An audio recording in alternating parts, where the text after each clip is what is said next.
Silahkan duduk, Bapak Ibu yang terkasih, Shalom. Apa kabarnya?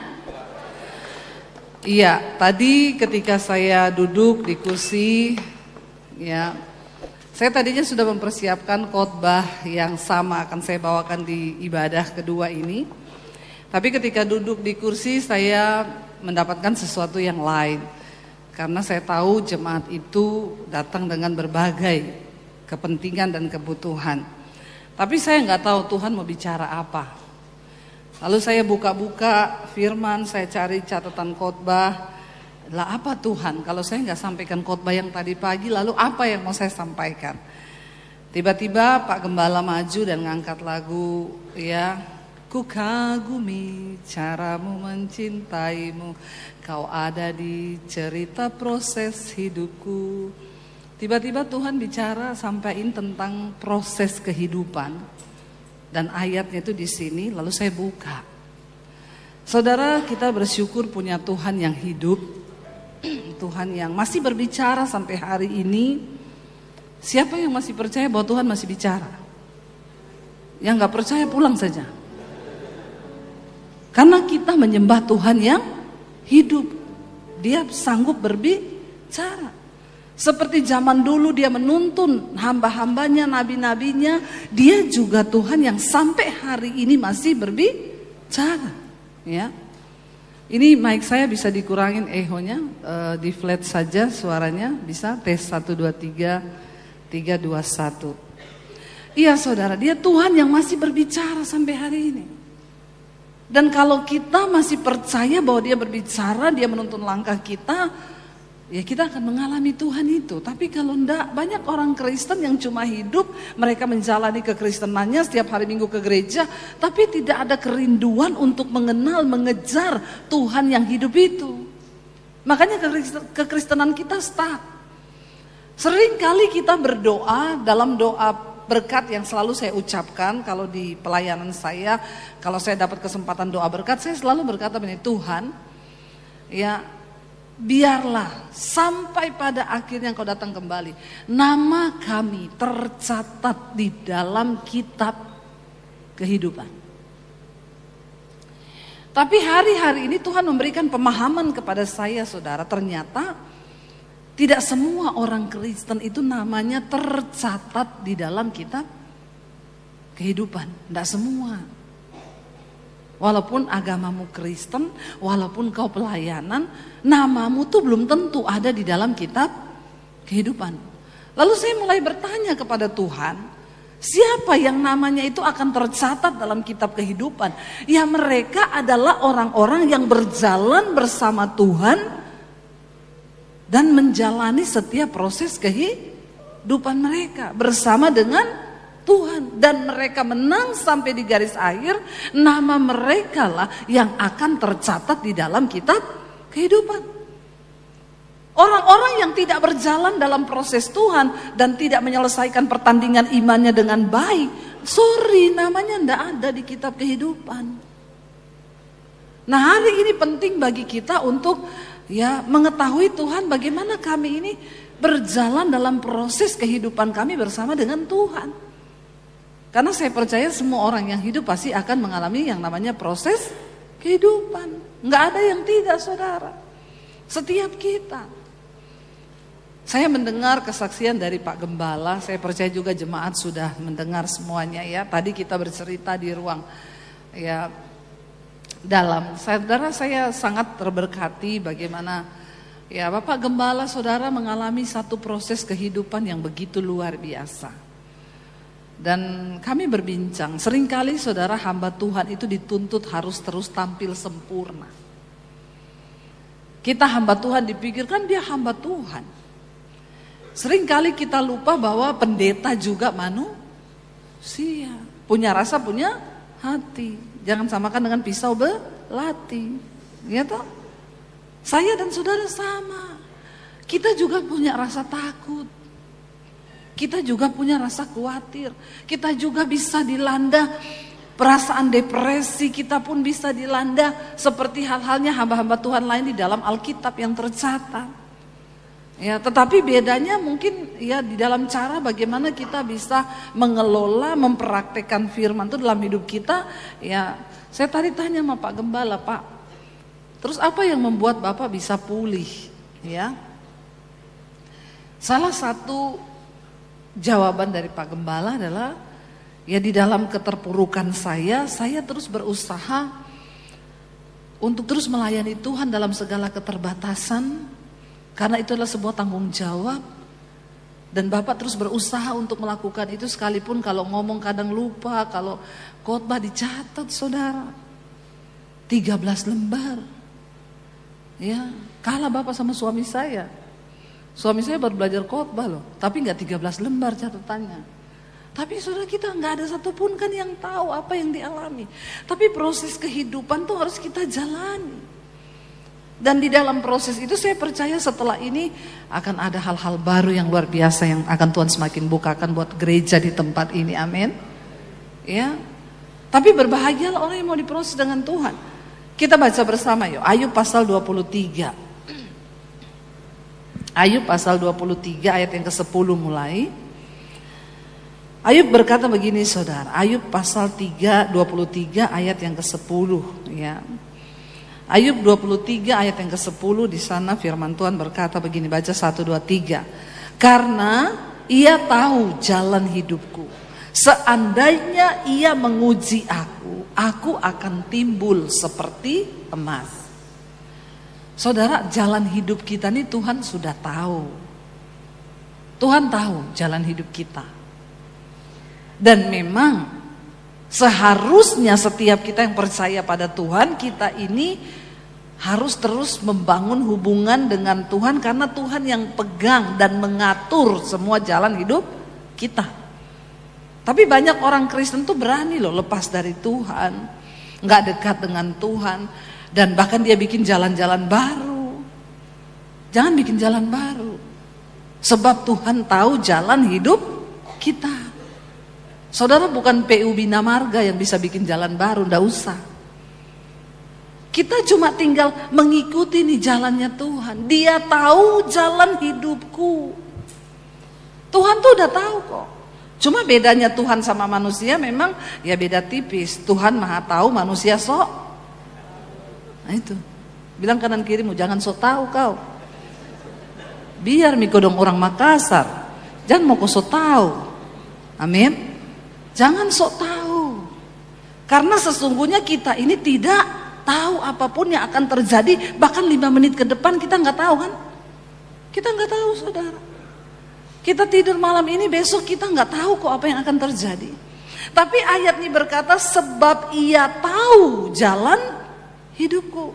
Yang pegang blueprint atas hidup kita tuh Tuhan.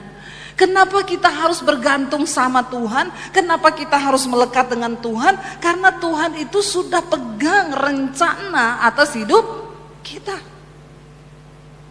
Dan goalnya dalam hidup ini adalah bagaimana kita cari tahu rencana Tuhan itu. Amin saudara. Karena saya percaya orang-orang yang akan menyelesaikan pertandingan hidupnya dengan baik adalah mereka yang berjalan sesuai dengan rencana Tuhan. Jangan bikin jalan sendiri.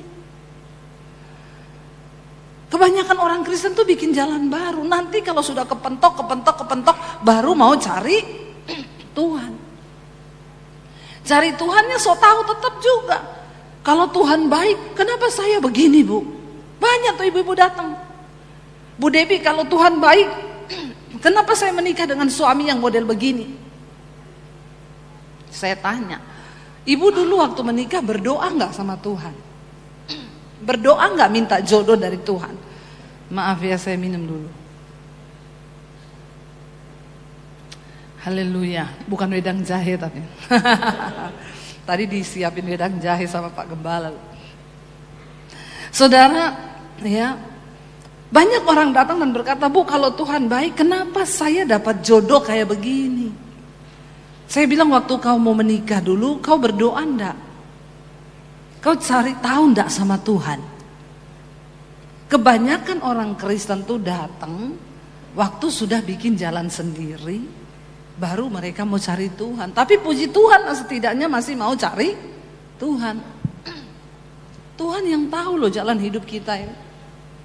Saya waktu mau menikah dulu, saya bilang sama Tony, banyak anak-anak muda nih saya lihat datang ya. Yang belum nikah berapa banyak? Angkat tangan. Yang belum menikah. Yang belum nikah aja angkat tangan. Yang sudah nikah enggak usah ngaku-ngaku. Yang belum menikah, ya puji Tuhan. Enggak usah malu kalau saya suruh angkat tangan tuh belum nikah tuh bersyukur, puji Tuhan, haleluya 12 kali. Daripada sudah nikah tapi enggak bahagia ya toh. Karena salah pilih tadi bikin jalan sendiri. Ya kalau engkau mau menikah, kita tahu kan rancangan Tuhan tuh kan yang terbaik buat hidup kita kan. Saya waktu terima Tuhan Yesus saya bilang begini, Tuhan saya enggak mau menikah. Saya sama Tuhan aja sudah cukup. Saya hanya mau melayani Tuhan. Tapi satu kali saya dengar suara Tuhan bilang begini, kamu harus menikah. Karena kamu terlalu cantik untuk tidak menikah. Masalah buat lo. Kenapa tertawanya mengejek ya? Lalu saya berdoa begini, Tuhan kalau memang saya harus menikah, saya berdoa, Tuhan pertemukan saya dengan suami yang akan mendorong saya untuk menggenapi rencana Tuhan atas hidup saya. Kalau dia orang yang akan membatalkan rencana Tuhan atas hidup saya, maka Tuhan tolong gagalkan. Karena saya mau menikah hanya untuk menggenapi rencana Tuhan. Perhatikan anak-anak muda ya. Anak-anak muda sekarang nggak mikir rencana Tuhan dalam pernikahan. Ya, ketemunya di Instagram. Janjiannya di Tokopedia. Nikahnya di blibli.com. Nanti cerainya di mana? Ya, saudara. Orang-orang sekarang itu nggak peduli loh dengan jalan Tuhan, nggak peduli dengan rencana Tuhan. Mereka menikah aja, pokoknya jatuh cinta, ketemu, sorry. Hidup kita ini akan berbahagia waktu kita berjalan di dalam rencana Tuhan. Waktu kau keluar dari rencana Tuhan, habis saudara. Tuhan yang pegang blueprintnya. Kita ini tujuannya adalah mencapai rencana Tuhan. Saudara kalau punya Google Map toh? Saya dulu waktu pertama nyetir di Jakarta sendiri, suami pelayanan sendiri, saya sendiri. Saya pelayanan kemana-mana pakai Google Map. Saya dengerin suaranya karena saya sambil nyetir saya taruh aja kan. Dia bilang di depan ada jalan bercabang. Tetap di kiri di jalan bercabang. Saya tetap di kiri. Nanti di depan ada perempatan, belok kiri, 500 meter belok kiri. Ya. 300 meter belok kanan. Saya dengerin baik-baik itu supaya saya sampai pada tujuan saya. Pernah saya salah setting. Pakai Google Map, alamatnya bener, tapi settingannya buat orang naik motor. Padahal saya naik mobil. Saya tembus di belakang-belakang rumahnya orang, di sawah-sawah, di kebun, naik mobil lagi. Kaget saya, ada orang cuci piring, dapurnya orang ini. Saya telepon suami saya, aku kok ditembus di belakang-belakang rumah orang, jalannya sempit. Saya tanya, Bu, ini jalan mau ke arah sana. Ibu kenapa sampai di sini? Ibu naik mobil, tidak ada orang naik mobil di sini. Terus saya bilang, tapi saya ngikuti Google Map. Suami saya bilang, coba kamu lihat settingannya, di situ kan ada settingan jalan kaki, naik motor, naik mobil. Saya lihat, yang untuk naik motor. Saya tanya sama ibunya, Bu, saya tapi bisa tembus nggak? Ya bisa. Kalau putar balik nggak bisa masuk got. Terus kalau saya terus aja pelan-pelan ya nabrak kandang ayamnya orang itu kau pasti.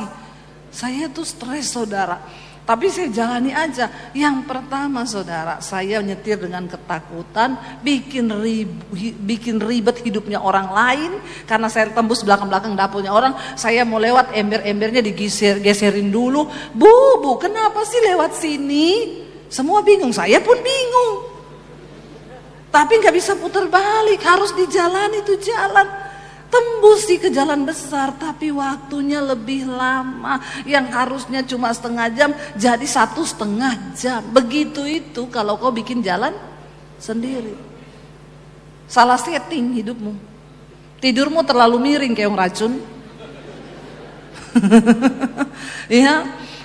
Lah terus apa yang akan menjadi petunjuk jalan hidup kita untuk mencapai rencana Tuhan itu? Baca firman Tuhan. Makanya Tuhan berpesan kepada Yosua, perkatakanlah, ya, renungkanlah siang dan malam supaya perjalananmu itu berhasil dan beruntung. Karena rancangan Tuhan bagi kita itu keberhasilan dan keberuntungan. Banyak orang kelihatan berhasil tapi tidak beruntung.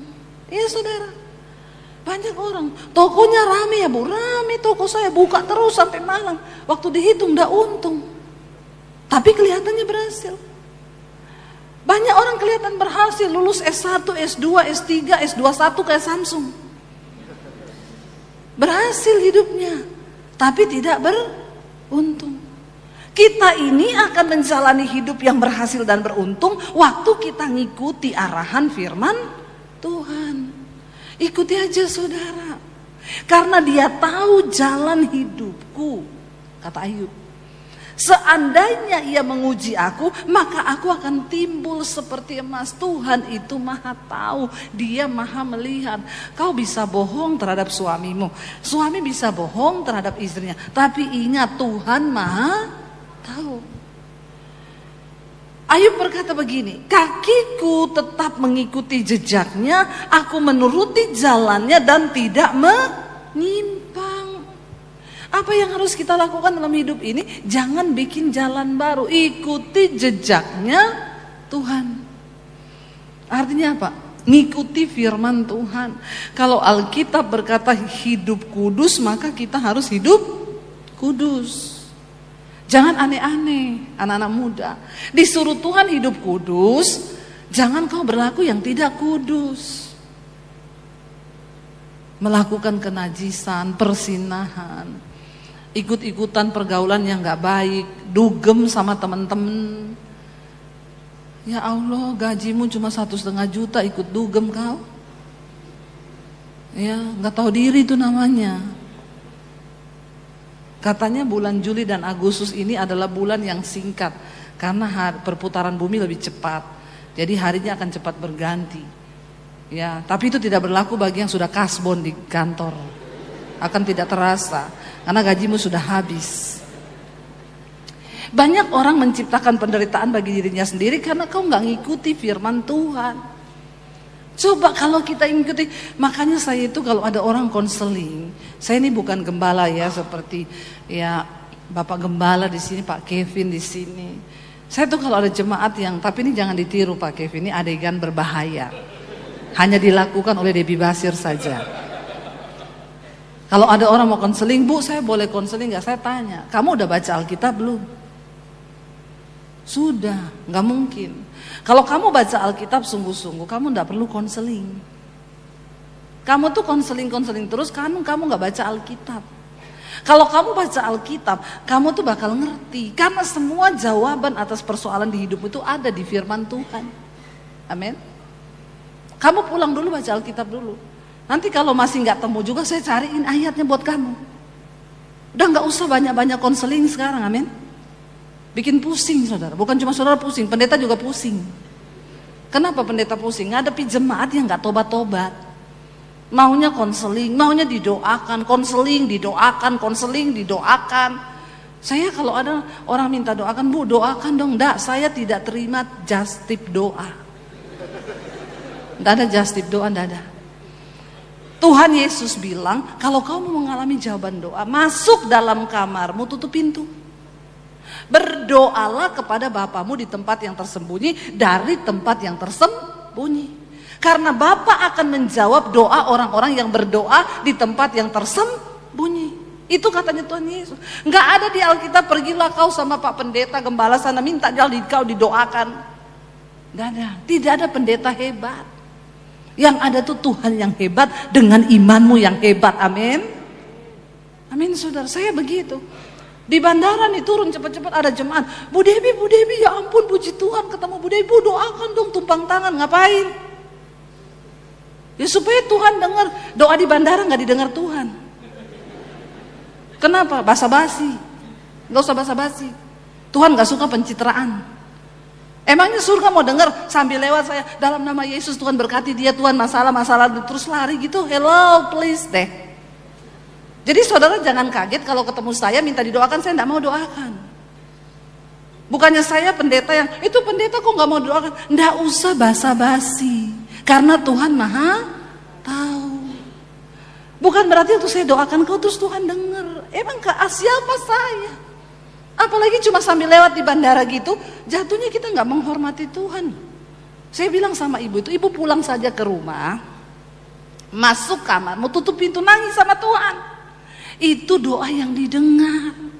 Kalau kita cuma sambil lalu doa di bandara, nggak usah basa-basi bu. Udah basa-basi nggak kasih saya amplop lagi. Nggak, saya nggak butuh amplop saudara. Semua berkat itu datang dari Tuhan. Tapi saya mau ngajarin saudara iman yang benar. Amin. Cari Tuhan sendiri. Masuk di kamarmu sendiri. Baca Alkitabmu sendiri. Cari Tuhan. Berdoa cari Tuhan. Dulu orang nggak ngerti. Itu Bu Debbie ya, pendeta lain mau loh mendoakan. Ini jemaat-jemaat di YouTube nih. Pendeta ini mendoakan mau pendeta. Itu kamu cari aja pendeta sana. Jangan datang sama saya. Kalau kamu datang sama saya suruh kamu datang sama Tuhan. Karena tugas aku membawa kamu tuh ketemu Tuhan. Karena nggak ada just tip doa, nggak ada. Apalagi datang, doakan suamiku ya bu, nggak bisa bu, saya berdoa buat suamimu. Kenapa? Karena doa yang berkuasa itu lahir dari hati yang hancur. Saya nggak mungkin berdoa buat Pak Joni suamimu itu dengan hati yang hancur. Kenapa? Aku nggak cinta Pak Joni. Kalau aku cinta Pak Joni, hatiku hancur. Amin. Ngerti sekarang, ngerti? Doa yang meluluhkan hati Tuhan, doa yang dinaikkan dengan hati yang hancur. Bagaimana bisa saya berdoa buat Pak Joni sambil nangis? Emang Pak Joni siapanya saya? Please deh. Amin. Kalau saya berdoa buat suamiku Daniel, nangis saya, Tuhan berkati suamiku Daniel Tuhan. Kenapa lah saya cinta sama dia? Pak Joni kagak. Amin. Jangan bikin jalan sendiri dan ayo saudara, punya iman dengan prinsip Alkitabiah yang benar. Ya, saya selalu bilang saya nggak bisa dan saya nggak mau membawa orang itu untuk mencari hamba Tuhan, untuk bukan salah, bukan. Saya yakin kalau saudara minta doa sama Pak Gembala, sama Pak Kevin, mereka pasti mau. Karena ini gembala, makanya tadi saya bilang ini adegan berbahaya. Karena orang Kristen tuh lebih suka dininabobokan. Ini waktunya cari Tuhan yuk. Amin saudara. Berlutut di kaki Tuhan. Sekarang jemaat-jemaat yang ngerti itu semua gini, bu, dulu saya nggak ngerti loh. Ibu Debbie itu selalu bilang cari Tuhan sendiri. Sekarang saya baru tahu bu. Saya mengalami Tuhan sekarang bu. Saya dikit-dikit nangis masuk kamar. Iya, karena Tuhan lihat imanmu, hatimu yang hancur. Ketika engkau datang mencari Tuhan, maka Tuhan turun. Ayo ikuti jejaknya, turuti jalan-jalannya dan jangan menyimpang. Banyak penyimpangan rohani terjadi sekarang. Orang Kristen malas, apalagi kalau orang ke Israel terus titip-titip doa gitu ya. Titip di tembok ratapan. Terus kalau di tembok ratapan gitu, malaikat langsung bergetar gitu. Ketika ada pendeta yang bawain formulir doanya sampai ke tembok ratapan sana. Saya tidak menerima titipan doa untuk dimasukin di tembok ratapan. Ya, bahkan saya melarang kalau saya bawa orang mau berdoa di tembok ratapan, tidak usah kau berdoa di tembok ratapan. Itu orang Yahudi sampai sekarang berdoa di tembok ratapan, mereka tuh minta Mesias datang. Karena mereka tidak percaya Tuhan Yesus. Kalau kau juga berdoa di situ, berarti kau sama dengan mereka. Tempat yang paling indah untuk kita bertemu Tuhan di dalam kamarmu. Masuk, tutup pintu, cari Tuhan. Maka kau menemukan Tuhan. Tuhan menuntunmu, Tuhan mendidikmu. Ayat 12 berkata, perintah dari bibirnya tidak kulanggar. Dalam sanubariku kusimpan ucapan-ucapan mulutnya Tuhan. Firman Tuhan harus ada dalam sanubarimu, saudara, amin. Kalau hatimu gak penuh firman, terus kita ini mau ngapain hidup ini? Mari kita taruh firman Tuhan di dalam sanubari kita. Kenapa? Karena firman Tuhan itu akan menjadi kekuatan bagi kita yang sungguh-sungguh berharap pada Tuhan. Firman itu berbicara loh, saudara. Firman Tuhan itu punya kuasa. Karena Alkitab berkata, setiap ucapan yang keluar dari mulut Allah tidak akan pernah kembali dengan sia-sia, tetapi dia akan mengerjakan apa yang disuruhkan kepadanya. Amin, saudara. Tapi memang Alkitab, firman Tuhan tidak terjadi bagi semua orang. Enggak semua. Tidak semua orang Kristen akan mengalami kuasa kedahsyatan dari janji dan firman Tuhan. Hanya mereka yang hidup sungguh-sungguh berpegang, baca Alkitab setiap hari, yang dengar firman tiap hari, yang baca firman tiap hari 1 ayat saja. Siapa? Ya, itu seperti makanan loh bagi roh kita.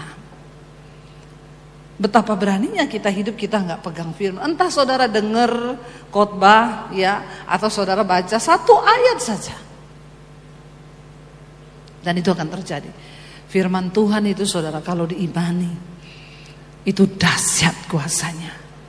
Karena firman Tuhan itu berkuasa untuk menciptakan bisnismu yang lemah, yang hampir mati, harapanmu, usahamu, hidupmu yang hampir mati bisa dihidupkan kembali dengan firman Tuhan. Saya dengar Pak Gembala cerita dulu waktu dalam keadaan terpuruk, lihat pohon pepaya di halaman parkiran. Pohon itu dulu berbuah sangat lebat, tiba-tiba mati, kering, bahkan batangnya itu bolong separuh, hampir mati. Lalu ada suara Tuhan yang berkata, kira-kira pohon itu bisa hidup lagi enggak? Ya, bahkan Pak Gembala berpikir, ya bagaimana mungkin dia bisa hidup lagi, sudah kering begitu. Satu hari Bapak Gembala melihat ada tunas baru yang keluar. Seperti itulah hidupmu, saudara. Waktu kau percaya pada firman, apa yang kelihatannya sudah tidak ada harapan, itu Tuhan sanggup hidupkan kembali. Amin, saudara. Saya ini dulu cuma seorang berdosa yang tahun 95 saya sempat berpikir mengakhiri hidup saya dengan jalan bunuh diri. Karena saya melihat tidak ada lagi harapan di depan saya.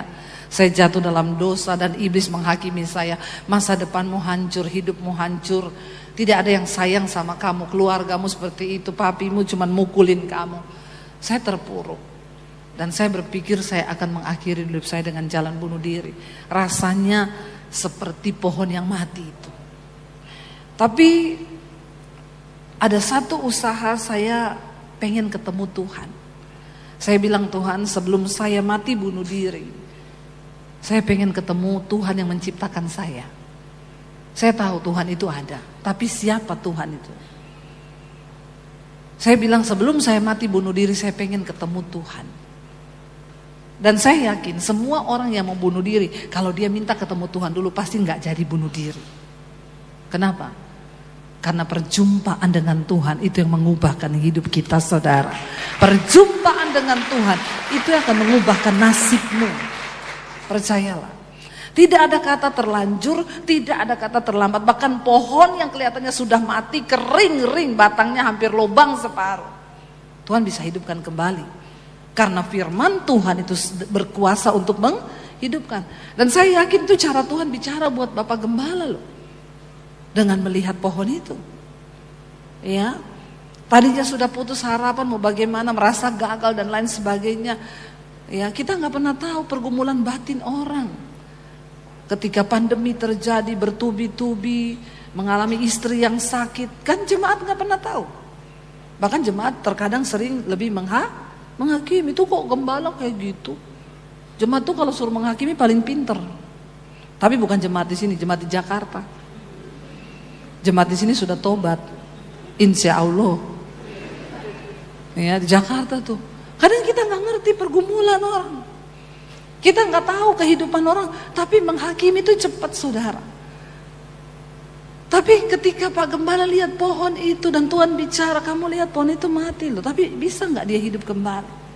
Dan ternyata muncul kembali tunas dan pohon itu menjadi rimbun lagi. Bahwa jangan kau berpikir sesuatu yang sudah mati itu akan selamanya mati. Ketika kita datang di tangan Tuhan, menyerahkan hidup kita sungguh-sungguh, Tuhan sanggup. Saudara bisa bayangkan, saya coba memflashback kembali. Kalau saya dulu jadi bunuh diri, saya gak pengen ketemu Tuhan. Tidak ada Debbie Basir yang hari ini ada. Tidak akan pernah ada loh. Karena iblis akan terus berusaha untuk menggagalkan rencana Tuhan terjadi atas hidup kita. Ingat, di dalam hidup ini rencana Tuhan tuh yang terbaik. Tapi bukan cuma rencana Tuhan yang ada di hidup kita. Ada rencana Tuhan yang pertama yang terbaik. Yang kedua ada rencana kita sendiri. Benar gak saudara? Yang bisa mengacaukan rencana Tuhan. Yang ketiga ada yang namanya rancangan iblis. Nah kita harus peka membedakan antara rencana Tuhan, rencanaku dan rencana setan. Kebanyakan orang Kristen tuh masuk dalam rencananya sendiri, bahkan banyak yang masuk dalam rencana setan. Saya kemarin ngobrol-ngobrol sama Pak Kevin tentang bagaimana maraknya perceraian terjadi di kalangan Kristen. Saya bilang ya memang sih di Alkitab dikatakan apa yang dipersatukan Tuhan tidak dapat diceraikan manusia. Karena memang orang kalau yang satukan Tuhan gak mungkin cerai. Saya bilang sama Pak Kevin, masalahnya banyak sekarang jemaat tuh yang satukan bukan Tuhan, setan, syaiton. Ngerti gak kalau disatukan syaiton? Bener loh, saya layani nih. Suami istri mau cerai, tiap hari pukul-pukulan, dua-dua narkoba, suaminya narkoba, istrinya suruh pakai juga narkoba, berantem ribut tiap hari mau cerai. Yang duluan saya tanya waktu ketemu kalian ini dulu ketemunya di mana? Di tempat dugem istri saya Elsie dulu. Saya pelanggannya. Yang ketemu kan syaitan toh. Tapi karena sudah terlanjur melakukan hubungan seks, hamil duluan, akhirnya menikah. Tapi bangun keluarganya dalam rancangan syaiton. Ini loh yang harus kita cegah di kalangan orang Kristen. Ayo datang sama Tuhan anak-anak muda. Bangun dulu kehidupan yang intim dengan Tuhan. Ya jangan keburu-buru pengen menikah. Apalagi anak-anak muda itu, makanya saya larang ini kalau belum umur 20 enggak usah pacaran, kau buang pulsa, buang tenaga, buang pikiran, stres, lalu bunuh diri. Kemarin saya lihat berita, anak 16 tahun siswi bunuh diri di kosnya, gantung diri, hamil 3 bulan, pacarnya enggak mau tanggung jawab. Rancangan setan semua yang terjadi. Orang itu kalau enggak nurut sama Tuhan, ya nurutnya sama siapa? Syaitan toh. Jangan saudara. Ayo kita kembali pada rencana Tuhan. Perintah dari bibirnya tidak kulanggar. Berusaha untuk ikuti firman Tuhan. Tiap hari bergaul dengan firman. Ini sudah akhir zaman loh. Kita ini mau berjalan kemana? Alkitab berkata di depanmu itu cuma ada 2 jalan. Jalan berkat, jalan kutuk. Kematian dan kehidupan. Tapi kau bebas boleh memilih. Nah kita ini pendeta berkhotbah sampai berbusa-busa mulut. Ini cuma buat ingetin kamu itu bertobat kembali ke jalan Tuhan. Tapi kalau nggak didengar juga ya silakan. Ingat kisah orang kaya dan Lazarus, dua-dua mati. Orang kaya mati, Lazarus pengemis mati. Tapi bedanya Lazarus masuk surga, orang kaya masuk neraka disiksa. Bukan berarti yang miskin lebih kudus, yang kaya nggak kudus. Orang miskin yang tidak kudus juga banyak. Cuma ini hanya memberi perumpamaan. Lalu Lazarus, orang kaya bilang sama malaikat, tolong dong, aku mau pulang ke bumi. Untuk apa? Mengingatkan keluargaku, supaya mereka itu jangan hidup sama seperti aku. Supaya kalau mereka mati, mereka tidak menderita di sini. Lalu malaikat bilang apa? Di dunia itu sudah banyak hamba-hamba Tuhan yang mengingatkan mereka. Kalau orang yang hidup saja tidak mereka dengar, apalagi orang yang mati. Jadi kau nggak usah repot-repot dari dunia orang mati mau turun ke dunia orang hidup, mau kasih tahu kebenaran. Sedangkan pendeta aja yang hidup itu ngasih tahu mereka nggak mau dengar. Saudara, akan ada penyesalan dan kertakan gigi di dalam neraka yang tidak akan pernah ada habisnya selama masih ada waktu bertobat. Amin. Ayo sungguh-sungguh dengarkan firman Tuhan. ngikuti petunjuk-petunjuk Tuhan. Kita ini nggak tahu matinya kapan loh. Jangan tunggu kiamat, masih lama kiamat, Tuhan nggak datang-datang. Yang namanya kematian itu kiamat kecil, bisa datang kapan saja. Saya cerita baru dapat kabar kemarin ponakan saya meninggal, nggak sakit, nggak apa, tidur malam pagi-pagi udah nggak bangun, ditemukan meninggal sudah di kamarnya. Siapa yang tahu? Ada orang yang udah sakit-sakitan, sekarat di rumah sakit, nggak mati-mati loh. Ini yang nggak ada apa-apa mati, saudara, mati. Sekarang kan anak-anak muda lagi gencar-gencarnya tuh tiap hari makan telur 5, nah, dada ayam 500 gram, protein semua, hindari yang kalori-kalori, ya supaya apa? Umur panjang. Bahkan olahraga itu 1 jam kata coach terkenal. Dengan Anda berolahraga 1 jam, menambah umurmu 5 menit. Dia tidak tahu. Ada atlet gym mati di tempat gym, belum 40 tahun. Mati di tempat gym, ketiban alat gym.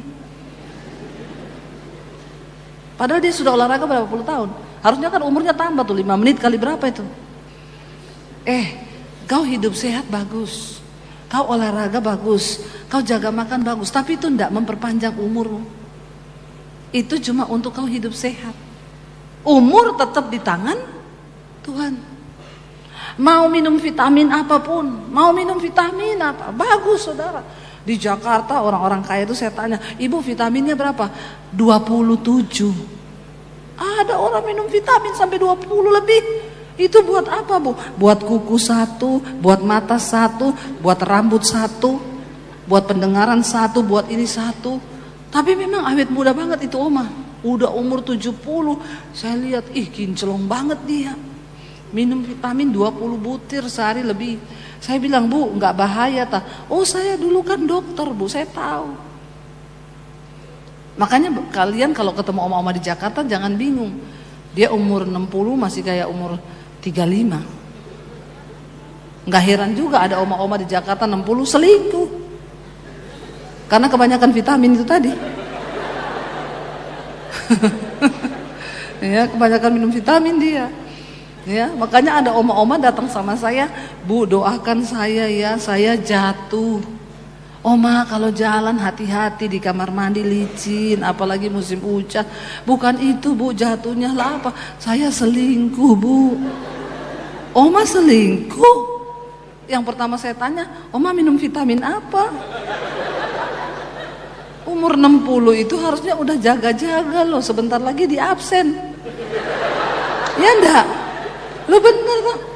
Kalau sudah menginjak di atas 50, 60, 70 apalagi, itu kan sudah mendekati waktu-waktu di absen toh. Harusnya mendekatkan diri sama Tuhan. Oma selingkuh umur 60. Saya tanya, kenapa oma bisa selingkuh? Jadi saya ini kerjaannya jaga cucu ibu pendeta. Satu saat cucu saya tanya, oma punya Facebook enggak? Enggak, sini saya bikinin oma Facebook. Ini kadang cucu-cucu menyesatkan oma juga. Hati-hati nih, iblis bisa memakai cucu juga. Oma dibikinin akun Facebook. Terus cucunya tanya, oma mau invite teman. Oma ada ingat teman-teman lama enggak? Lah orang normal ditanyain teman lama, yang diingat siapa? Yang diingat pertama siapa? Mantan toh? Masih normal juga kau ya? Ingat-ingat mantan. Iya, oma ingat mantan saudara, umur 60, bayangkan ini soalnya CLBK ya, cinta lama belum kelar. Oma kasih tahu nama mantannya saudara, dicari sama cucunya. Oma ini enggak, oma lihat-lihat, iya kayaknya bener itu mukanya. Saya enggak mungkin lupa. Lalu terhubunglah saudara, oma inbox, diajari cucunya ini. Coba inboxnya begini, halo kamu bener ini yang dulu. Iya ketemu saudara. Ketemu tiap hari chattingan oma. Terus saya bilang sudah oma, makanya kalau gak kuat iman gak usah Facebookan. Tutup lagi aja oma, gak usah Facebookan daripada bikin berdosa. Kan cuma di Facebookan, baru di Facebook. Bu pendeta kami sudah sering ketemu dan melakukan hubungan. Astagfirullah subhanallah. Ketemunya di mana? Itu opa tinggal di Kalimantan, oma di Jakarta. Opa kalau pengen ketemu terbang naik pesawat ke Jakarta, booking hotel. Memang ini dunia, ya kenakalan lansia.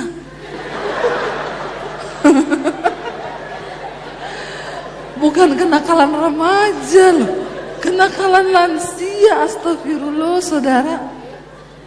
Makanya tolong perhatikan oma-oma, opa-opa itu di rumah ya. Terjadi. Terus omanya bilang, saya tuh sering dengar khotbahnya Bu Debi, saya kayak ditampar kalau dengar khotbah ibu. Oma nggak ketampar, saya tendang loh ma. Oma itu harusnya udah siap-siap, Oma. Sudah boleh pilih-pilih model sepatu yuk, baju apa yang mau dipakai di peti. Kok malah Oma masih sibuk selingkuh, itu bagaimana caranya? Orang tuh nggak ngerti saudara, hidup itu. Aduh kita ini dikasih hidup, ayo jangan sampai perintah dari bibirnya Tuhan tuh kau langgar. Simpan firman Tuhan dalam sanubarimu. Amin. Ayat 13, tetapi Tuhan itu tidak berubah. Ia tidak pernah berubah. Siapa dapat menghalangi dia? Apa yang dikehendakinya dilaksanakannya juga. Kenapa kita harus hidup takut Tuhan? Karena ada yang namanya takdir. Amin. Tuhan itu tidak pilih-pilih. Takdir itu tidak bisa dirubah. Siapa yang dapat menghalangi dia? Apa yang dikehendakinya dilaksanakannya juga. Pasti terjadi. Contoh, berapa waktu lalu ketika India Air pesawat ya Dreamline itu jatuh saudara.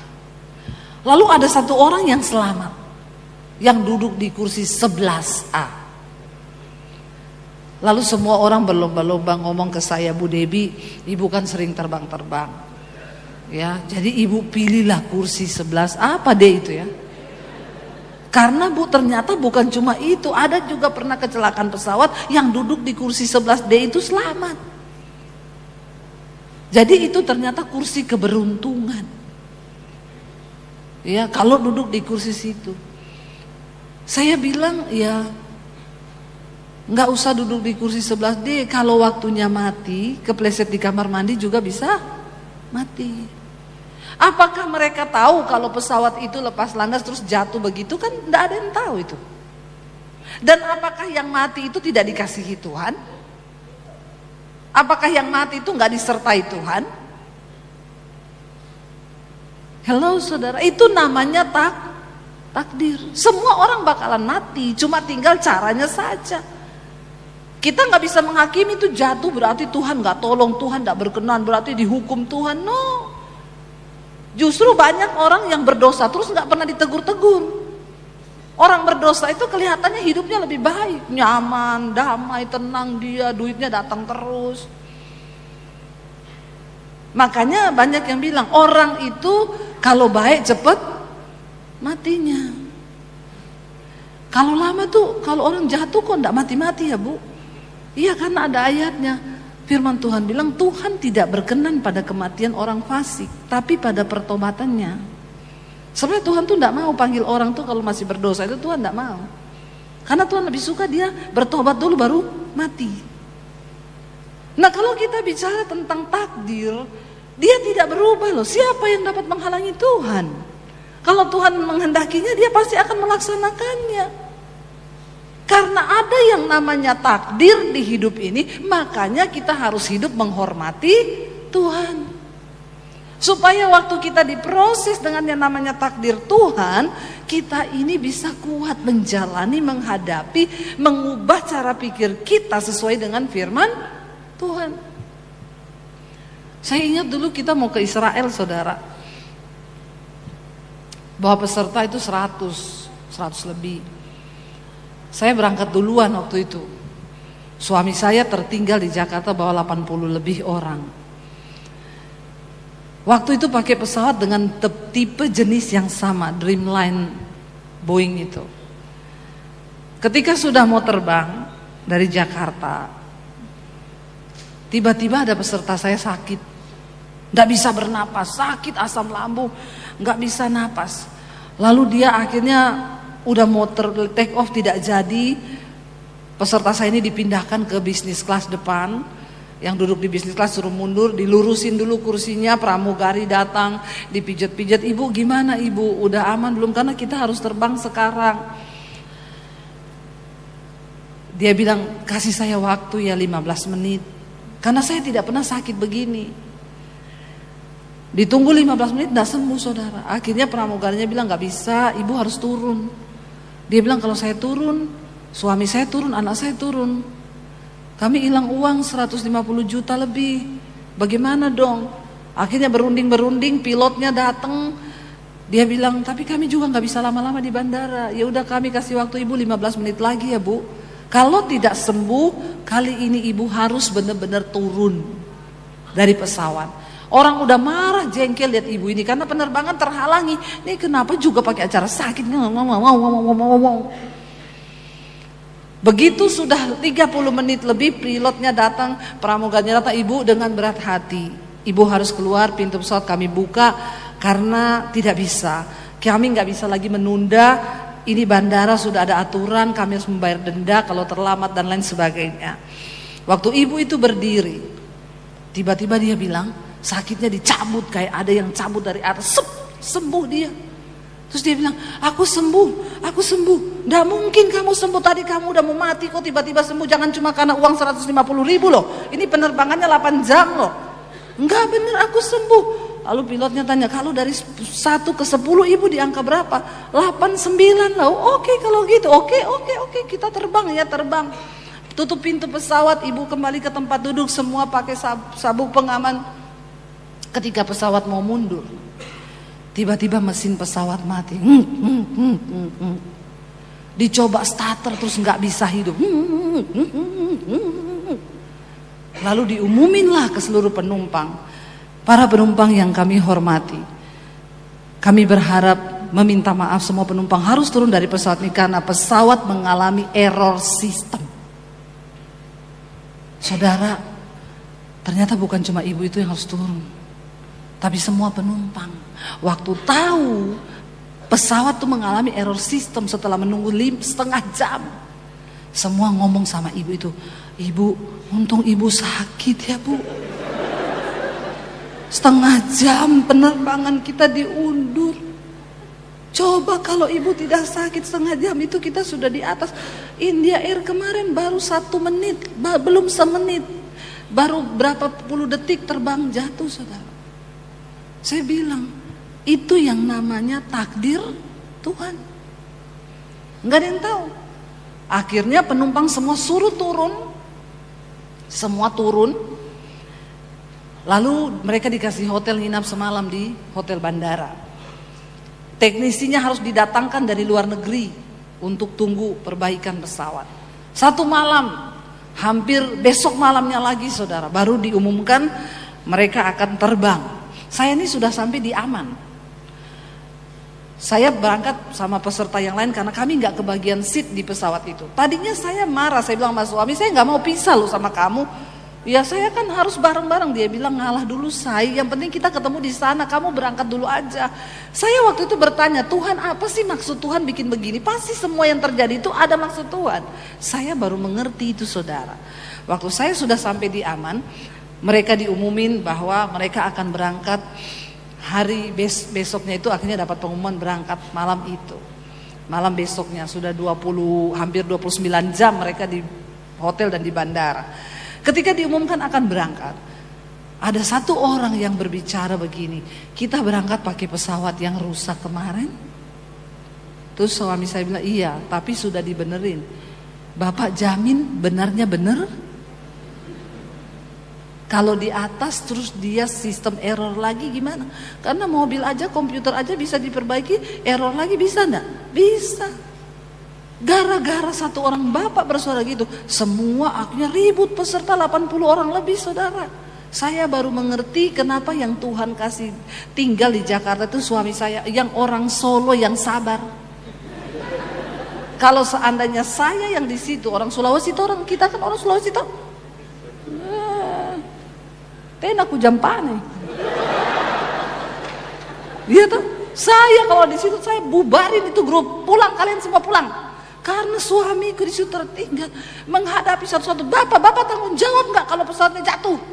Waduh, saya di grup dikasih tahu, suami saya telepon saya berdoa loh, aku bingung ini grup kenapa jadi begini, kacau semua. Saya bilang bubarin aja, bubarin.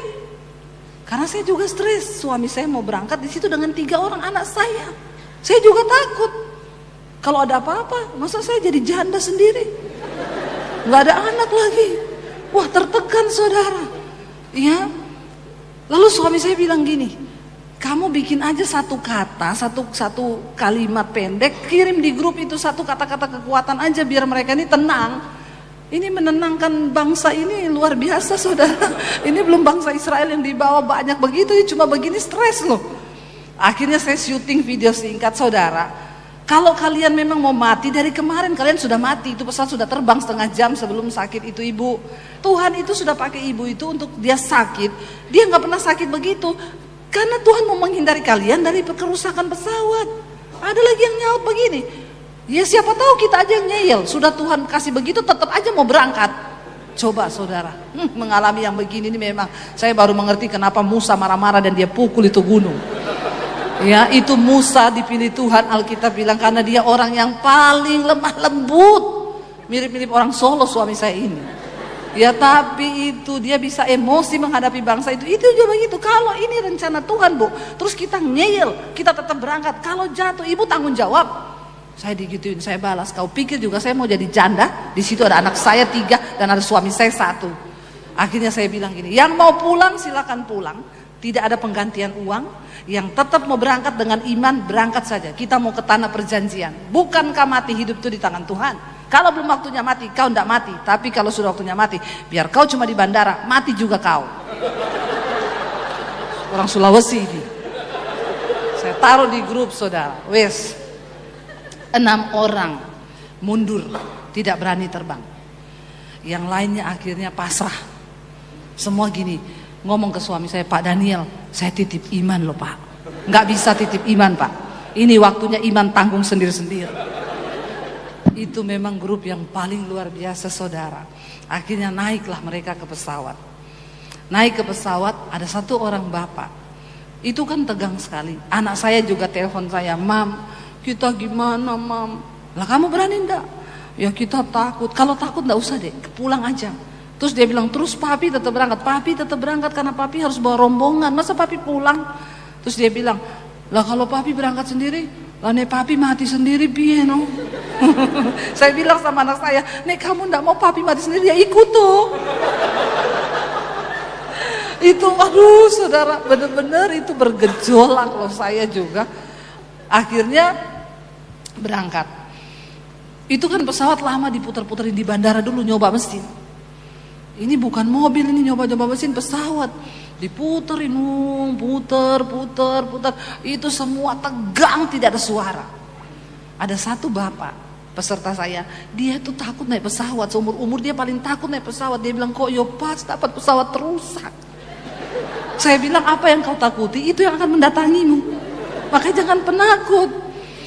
Waktu sudah mau berangkat saudara, dia bilang, saya bu lihat-lihat jendela bu, siapa tahu ada yang kebuka. Saya mau lompat itu waktu udah di pesawat itu. Bener bu, saya takut sekali. Di saat dia lagi ketakutan, istrinya pegang tangannya dan bilang gini, Pak, kalau ada dosa yang mau kau akui, ini waktu yang tepat untuk pengakuan dosa Pak.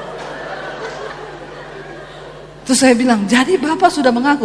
Puji Tuhan belum bu. Makanya saya masih hidup sekarang. Kalau saya sudah mengaku sudah mati saya bu. Bukan jatuh dari pesawat, disalib istri saya. Itu mereka mau berangkat saudara. Yang orang-orang tua yang suami istri sudah telepon anak-anaknya, sudah kasih pin ATM. Iya benar, kamu catat ya pin ATM-nya papa, mama ini, surat-surat di sini. Lah yang mayoritas berangkat itu kan ibu-ibu, nggak ada suami. Yang saya bingung ibu-ibu itu telepon suaminya semua, Pak gimana saya? Suaminya berangkat saja berangkat. Saya tuh bertanya loh saudara, ini bapak-bapak imannya kok luar biasa ya.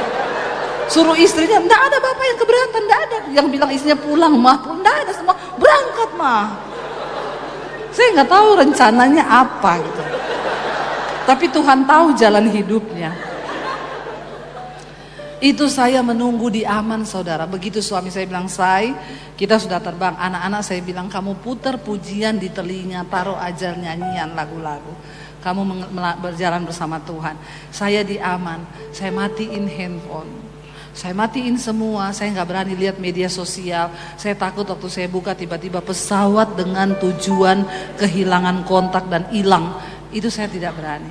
Saya cuma berdoa, saya bilang, Tuhan, apapun yang terjadi engkau tetap baik. Sampai saya sudah berpikir begini, kalau suamiku benar-benar mati dan anak-anakku tiga-tiganya mati dalam kecelakaan pesawat itu, saya mau pergi di sekolah misi saya di Bandungan, saya mau hidup sendiri di sana, saya akan tetap melayani Tuhan. Saya nangis di situ memuji Tuhan, saya nangis terus memuji Tuhan. Karena takdir itu kita nggak bisa rubah. Yang namanya takdir itu kita nggak bisa ganti, kematian. Makanya Ayub berkata, ayat yang terakhir kita akan baca di sini dikatakan, ayat 14 dikatakan sana, karena ia akan menyelesaikan apa yang ditetapkan atasku. Dan banyak lagi hal yang serupa itu dimaksudkannya.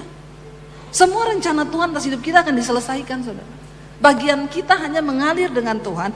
Ayat 15 Ayub berkata, itulah sebabnya hatiku gemetar menghadapi dia. Kalau semuanya itu kubayangkan, maka aku ketakutan terhadap dia. Pada akhirnya kita hanya belajar hidup takut akan Tuhan. Karena sekuat apapun kita berusaha mengubah jalan hidup kita, ada yang namanya takdir Tuhan yang tidak bisa kita rubah.